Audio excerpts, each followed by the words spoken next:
इस्तेहकाम Pakistan party के तर्जुमान और साबिक सूबाई वजीर जेल खाना जात फयाजुल हसन चौहान का चेयरमैन तहरीक इंसाफ की तरफ से 1 लाख की डिमांड पर ट्वीट लिखा। चेयरमैन तहरीक इंसाफ की जेल में 1 लाख की डिमांड गैर कानूनी मंतकी है। पंजाब की जेलों में रूल्स के मुताबिक सिर्फ आम क्लास और बी क्लास होती है। पीटीआई हुकूमत में जेल कवानीन तब्दील करके 1 क्लास ख़त्म कर दी गई थी।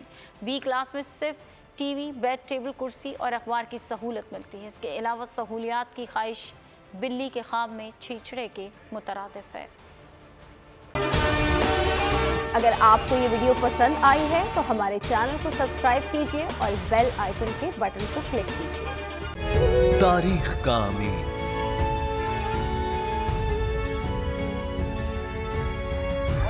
आजादी की अलामत,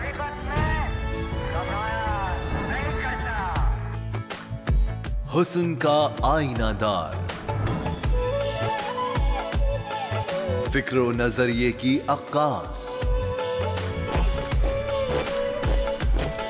सरफराजी का गवाह, यानी हम सबका निगहबान पाकिस्तान।